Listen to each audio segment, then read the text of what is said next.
대통령은 모아타운의 재정 지원을 확대하고 동의율을 완화해주며 노후도도 완화해주고 이주비 융자도 확대해주겠다라고 30년 전에 머물러 있는 이 노후주택을 편안하고 또 안전한 주택으로 사업 속도를 획기적으로 높일 수 있도록 서울에 내 집 마련을 하기 위한 목적에선 정답을 찾아볼 수 있겠죠.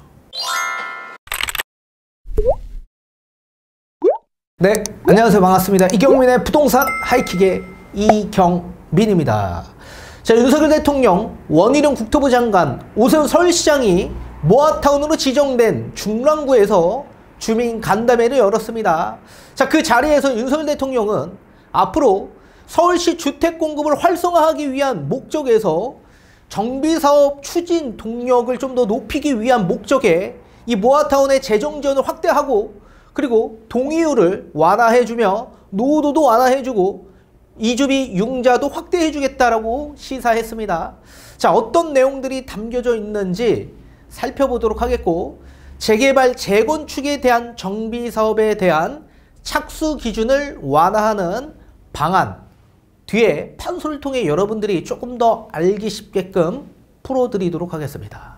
자, 윤석열 대통령은 21일 재개발 재건축 착수 기준을 위험성에서 노후성으로 바뀌어야 한다라고 밝히면서 향후 서울시 내 노후 정비 사업장 추진에 탄력이 붙을 것으로 예상되고 있습니다. 자, 윤 대통령은 이날 중화 2동 모아타운 현장에서 열린 주민 간담회에서 앞으로는 재개발 재건축 착수 기준을 노후성으로 완전히 바꿔야 될 것 같다라고 말했습니다.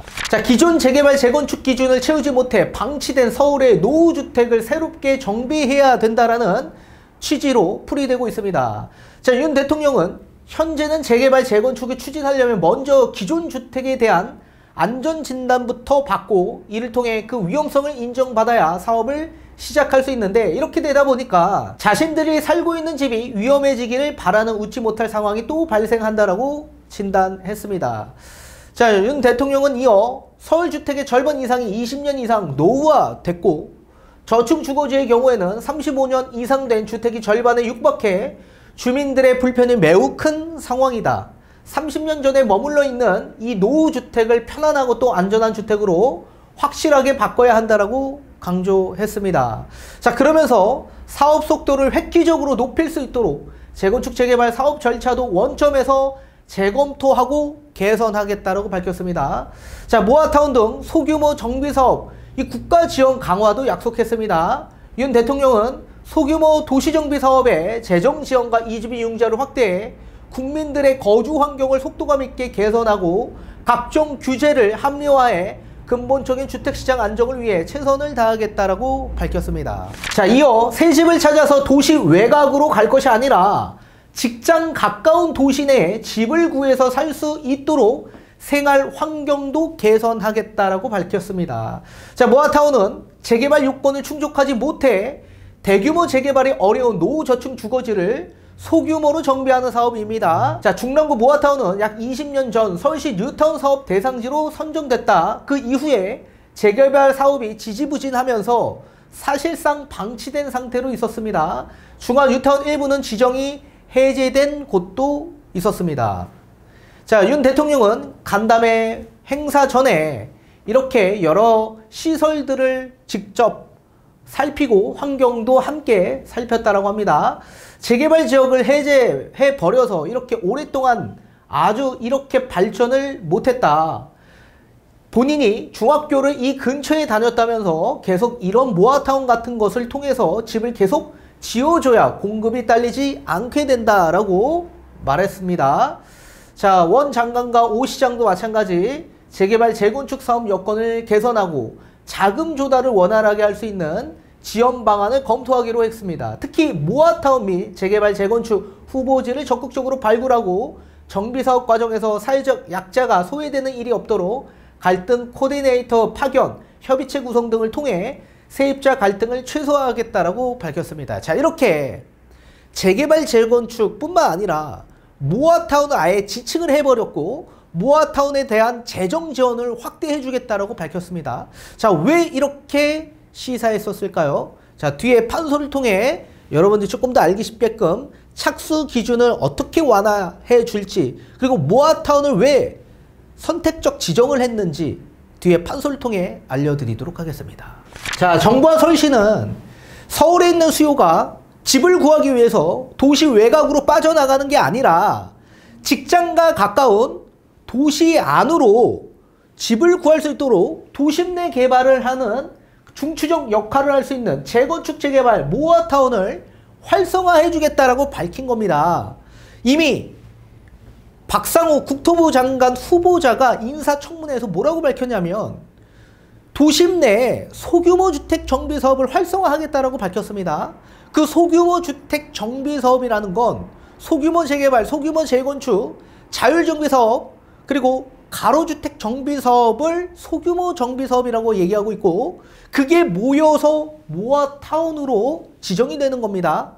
따라서 국토부 장관 후보자도 마찬가지고 오세훈 서울시장도 마찬가지고 윤 대통령도 마찬가지 모아타운을 적극적으로 재정 지원해주고 활성화하는 방안을 마련하겠다라고 밝힌 겁니다. 왜 모아타운을 지칭했었을까요? 이건 하나하나 뒤에 가서 살펴보도록 하겠고, 자, 모아타운뿐만 아니라 재건축에 대한 부분 함께 명시를 했는데 기사에는 아직 나와 있지 않았습니다, 제대로. 그래서 제가 여러분들이 좀 더 알기 쉽게끔 어떻게 말씀을 했는지 하나하나 살펴보도록 하겠습니다. 우선 재건축에 대한 부분, 이 재건축이 속도를 빨리 내야 서울의 주택 공급 부족 현상을 좀 더 타개할 수 있는데, 이 재건축의 안전진단 때문에 사실상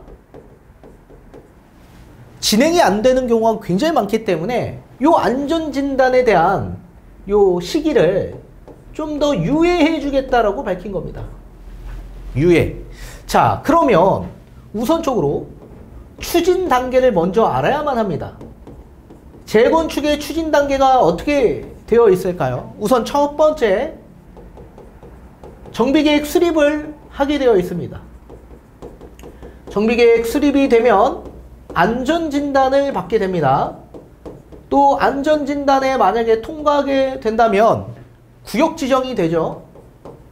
또 요 구역 지정이 되면 추진위가 구성이 되고 그 다음에 조합 설립 인가가 나게 됩니다.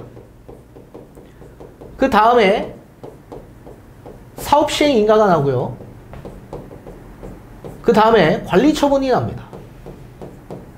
그리고 2주 철거가 진행이 되죠. 그 다음이 준공입니다. 이런 추진 단계에 걸쳐서 진행이 되는데 안전진단에서 통과 못한 아파트들이 너무 많더라. 자, 우선 이 안전진단에 대한 부분, 예비 안전진단을 먼저 받게 되어 있습니다. 이 예비 안전진단이 뭐냐면 각 동마다 한 세대씩 약 3세대 이상 육안으로 실제 나와서 조사를 하게 됩니다. 그래서 누수가 있는지 또는 균열이 있는지 노후도가 얼마 정도 되는지 일단 육안으로 먼저 판단하고 진단을 하게 되어 있습니다.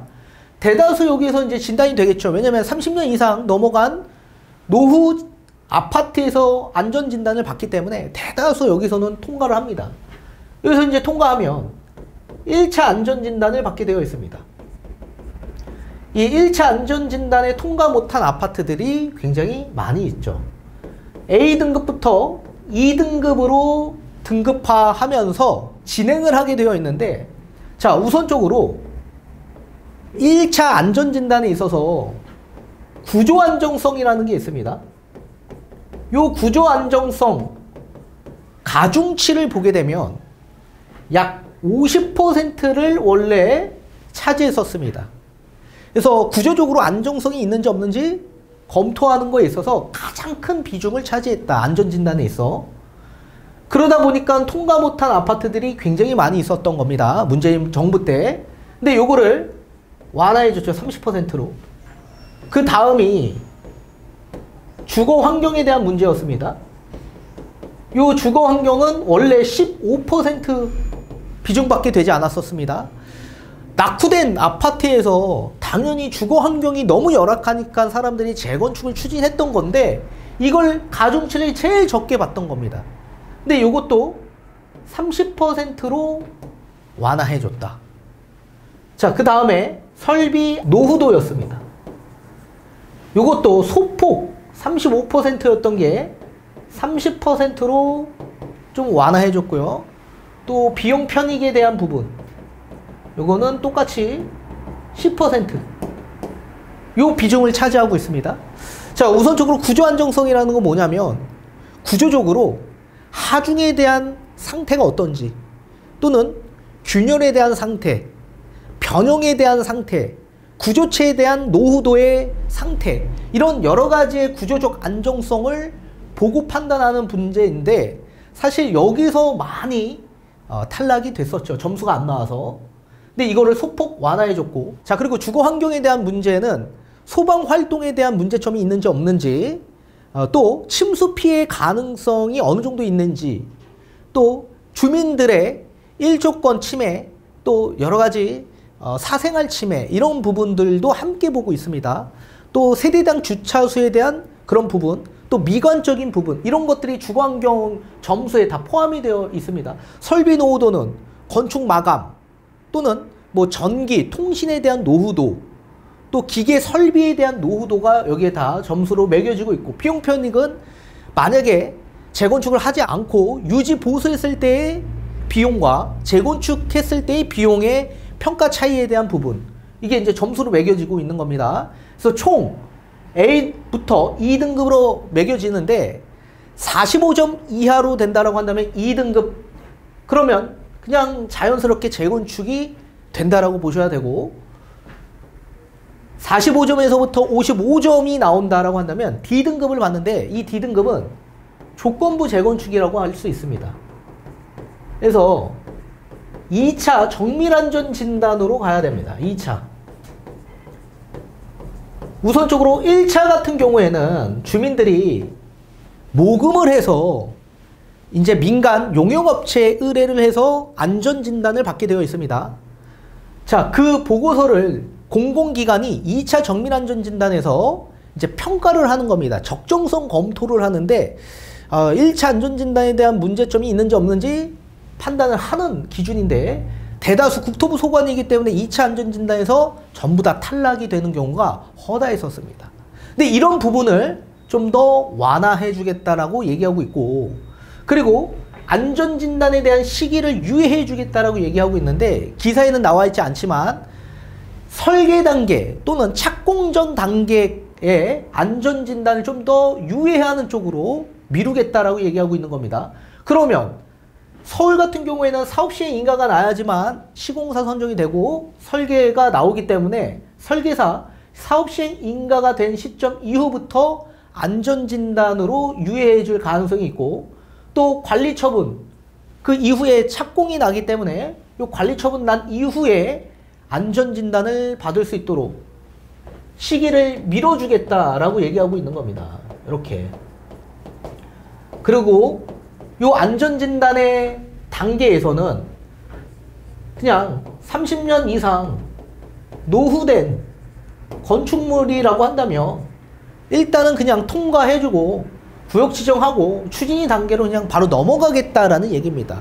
이렇게 되면 아예 애초에 애시당초 처음부터 재건축이 정체되는 사례는 거의 없어질 가능성이 있기 때문에 추진 단계가 예전보다는 조금 더 빨라질 가능성이 있겠죠.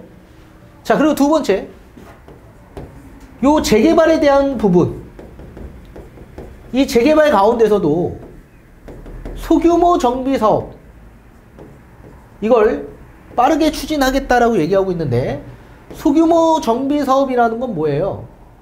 앞에서 제가 언급한 것처럼 가로주택 정비 사업, 소규모 재개발, 소규모 재건축, 자율정비 사업, 이런 것들이 소규모 정비 사업인데, 이게 모여서 뭐가 되냐면 결국 모아타운이 되는 겁니다. 모아타운. 그래서 모아타운을 활성화해 주겠다라고 밝힌 겁니다. 자, 우선적으로 우리 조합 설립 인가가 나려면 가장 중요한 게 조합 설립 아닙니까? 그래서 재건축 재개발도 조합 설립이 나야지 뭔가 재건축이 진행이 되는 건데, 실제 진행이 되는 건데, 이 조합 설립이 나기 이전에 그냥 아예 진행을 못하게끔 막아놓는 장치들 때문에 그동안 지체가 많이 오랫동안 되어 왔었던 거죠. 그래서 재개발도 마찬가지 조합 설립이 되려면 동의율이 좀 필요합니다. 동의율. 자, 우선적으로 두 가지로 나눌 수 있습니다. 신속통합기획 방식이란 신통기획 방식이 있죠. 이게 일명 예전 재개발과 동일한 정비사업이라고 보셔야 됩니다. 그리고 모아타운 방식이 있습니다. 이게 이제 좀 다른데 조합 설립 동의율이 되려면 토지 등 소유자의 신통기획은 75% 동의를 받아야 되고 토지 면적의 50% 이상 동의를 받아야만 합니다. 근데 모아타운은 조금 더 까다롭습니다. 대다수 모아타운은 이 소규모 정비사업 가운데서도 가로주택 정비사업에서 거의 다 진행이 되고 있죠. 그래서 토지 등 소유자의 80% 이상 동의를 얻어야만 하고 토지 면적의 3분의 2, 약 66.7% 이상의 동의를 얻어야만 진행이 된다. 자, 따라서 기본적인 재개발과 유사한 똑같은 신통기획 방식은 지금 조합 설립의 동의율이 낮은 반면에 모아타운 방식은 동의율이 조금 더 높죠. 그래서 아마도 이 동의율을 낮춰줄 가능성이 높아 보인다라고 저는 생각합니다.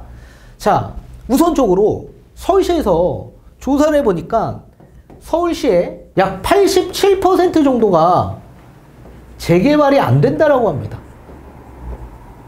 재개발이 안 되는 이유는 신축과 구축이 너무나도 혼재되어 있어서 이 재개발의 노후도 충족 자체가 되지 않았기 때문에 지정이 거의 안 되고 있다. 그러면 서울시의 약 13%는 뭐예요? 재개발이 진행되는 곳이죠.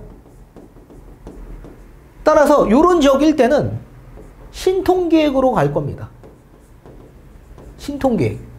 그러면 서울시의 약 87% 정도의 비중을 차지하고 있는 이런 주택 단지들은 그럼 전부 다 재개발을 아예 못하는 거 아닙니까? 예전의 재개발 방식이었다면. 그래서 오세훈 서울시장과 정부가 지금 생각한 게 뭐였습니까?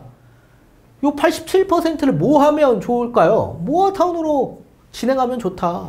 그래서 이 모아타운 방식 자체가 신축과 구축이 혼재되어 있는 곳에서 진행이 되고 있기 때문에 이런 곳을 빠르게 추진할 수 있도록 지원을 해주는 겁니다. 그래야지만 서울시의 주택 공급을 좀 더 원활하게 활성화시킬 수 있는 방안이 나올 수 있기 때문에 여기서부터 답이 나오는 거다. 그러면 앞으로 정부가 적극적으로 지원하는 이 정비사업에서는 추진 속도가 좀 더 빠르게 붙을 가능성이 매우 크게 될 겁니다. 이미 시범사업단지로 지정된 번동, 모아타운 같은 경우에는 이미 2주가 진행되고 있는 상황입니다. 2주가. 내년에 착공입니다. 내년에. 엄청난 빠른 속도로 진행되고 있지 않습니까? 2022년도에 선정이 됐는데 따라서 앞으로는 재건축 단지에서도 안전진단 시기가 유예가 된다라고 한다면 추진 속도가 좀 더 빠르게 붙을 가능성이 있어 보인다. 그리고 재개발 방식에서는 신통계획 방식보다는 모아타운 방식의 적극적인 지원이 필요할 거고 아마 적극적인 재정 지원을 해주고 또 여러 가지 동의율 완화, 노후도 완화 뭐 이런 여러 가지의 완화 혜택들을 부여할 가능성이 매우 크게 될 거다. 이렇게 보고 있는 겁니다. 그렇다면 서울에 내 집 마련을 하기 위한 목적에선 우린 정답을 찾아볼 수 있겠죠.